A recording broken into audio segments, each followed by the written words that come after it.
জামার দেশের প্রধান উপদেষ্টা ডক্টর মোহাম্মদ ইউনূস তিনি নাকি ইসরায়েলকে 1000 কোটি টাকা দিয়েছেন। আমরা সরকারকে বলি, এটা যদি সত্য হয় তারও জবাব দেবেন, আর যদি মিথ্যে গুজব হয় এই গুজববাজদেরকে গ্রেফতার করে জবাবদিহিতার আওতায় আনবেন। ইসরায়েলের পক্ষে যদি আপনারা থাকেন আমরা আপনাদের বয়কট করব, আর আপনাদের ব্যাপারে যদি মিথ্যে প্ররোচনা হয়, গুজববাজদের যদি গুজব হয়, স্বৈরাচাররা যদি গুজব ছড়ায়, কারা গুজব ছড়াচ্ছে এদেরকেও গ্রেফতার করে আপনারা সঠিক জবাব তাদের থেকে নেন। আজকে দেখলাম বাংলাদেশের একজন বক্তা আলাউদ্দিন জিয়াদি তিনি ইসরায়েলের পাসপোর্ট ভিসা নিয়ে গিয়েছেন। এরা ইহুদি খ্রিস্টানদের এজেন্ট কিনা এদেরকেও গ্রেফতার করে তদন্ত করে জবাবদিহিতা করা দরকার। আমরা অবশ্যই বয়কটের বিরোধী না, বয়কট অবশ্যই করব, তবে বয়কট সফল হবে তখন তাদের মতো জ্ঞান বিজ্ঞান প্রযুক্তিতে আমরা এগিয়ে যাব যখন। আমরা সেটা বাদ না দিয়ে শুধু বয়কট বয়কট বলে লাফালাফি চিল্লি করে আমরা তাদের কিচ্ছু করতে পারবো না। সব তাদের হাতে, সব। আজকে বলা হচ্ছে দাজ্জালের মাধ্যমে তারা সব কিছু করছেন। আজকে বাংলাদেশে আপনারা দেখেছেন গত এক সপ্তাহ আগে লক্ষ লক্ষ জনতা সোহরাওয়ার্দী উদ্যানে সমাবেশ করেছে, দেখছেন আপনারা? মার্চ ফর গাজা, আমি নিজেও সেখানে উপস্থিত ছিলাম। লক্ষ লক্ষ জনগণ উপস্থিত হয়েছে। আমরা ফিলিস্তিনের গাজার মুসলমানদের পক্ষে হুঙ্কার দিয়েছি, তাকবীর দিয়েছি। আমরা তাম পৃথিবীর মানুষকে জানিয়ে দিয়েছি আমরা নির্যাতিত মুসলমানদের পক্ষে, অন্যের বিরুদ্ধে প্রতিবাদ করার দরকার আছে না নাই? আরো জোরে বলেন। আজকে দেখলাম বাংলাদেশের একজন বক্তা আলাউদ্দিন জিয়াদি তিনি বক্তব্য দিচ্ছেন।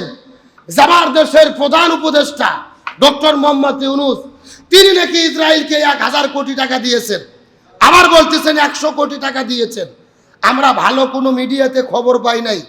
আমরা সরকারকে বলি, এটা যদি সত্য হয় তারও জবাব দেবেন, আর যদি মিথ্যে গুজব হয় এই গুজববাজদেরকে গ্রেফতার করে জবাবদিহিতার আওতায় আনবেন। কথা বলেন না? কর বিভ্রান্ত করার কোনো সুযোগ নেই। ইসরায়েলের পক্ষে যদি আপনারা থাকেন আমরা আপনাদের বয়কট করব, আর আপনাদের ব্যাপারে যদি মিথ্যে প্ররোচনা হয়, গুজববাজদের যদি গুজব হয়, স্বৈরাচাররা যদি গুজব ছড়ায়, কারা গুজব ছড়াচ্ছে এদেরকেও গ্রেফতার করে আপনারা সঠিক জবাব তাদের থেকে নেন। আমরা দেখেছি আলাউদ্দিন জিয়াদি কয়েকজন বক্তা, 3 জন গত কয়েকদিন হলে তারা মসজিদ আকসায় গিয়ে ভিডিও করে করে ছেড়েছে। মসজিদ আকসায় কোনো বিপদ নাই, কয়েকশো কিলোর মধ্যে কোনো হামলা নাই, অথচ 50,000 মুসলমানদের হত্যা করা হয়েছে কয়েক মাসের ভেতরে। আর এরা সেখানে গিয়ে আজগবি খবর প্রচার করলো কোনো বিপদ নাই। এরা ইহুদি খ্রিস্টানদের এজেন্ট কিনা এদেরকেও গ্রেফতার করে তদন্ত করে জবাবদিহিতা করা দরকার। যেই সময় তাম পৃথিবীর মানুষেরা বিপদে, ফিলিস্তিনের মানুষই মসজিদ আকসায় যেতে পারে না, আপনারা কেমনে গেলেন? কাদের সাহায্যে গেলেন? ইসরায়েলের পাসপোর্ট ভিসা নিয়ে গিয়েছেন, অথচ বাংলাদেশের সরকার আইন অনুযায়ী আগে ছিল এক্সেপ্ট ইসরায়েল, আমাদের পাসপোর্ট দিয়ে ইসরায়েলে যাওয়া যাবে না।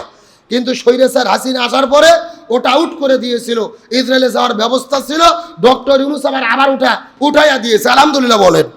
তাহলে যে ইসরায়েলকে আপনি বয়কটের ডাক দেন, মাহফিলে হুঙ্কার দেন, ওই ইসরায়েলের ভিসা পাসপোর্ট নিয়ে আপনি মসজিদ আকসায় গিয়ে বলতেছেন এখানে কোনো বিপদ নাই। এই ব্যাপারে ষড়যন্ত্র আছে কিনা এটা দেখার দরকার আছে না নাই? আরো জোরে বলেন। ভালো করে বুঝবেন, আমরা সাদাকে সাদা বলি, কালোকে কালো বলি, সত্যকে সত্য বলি, মিথ্যাকে মিথ্যা বলি।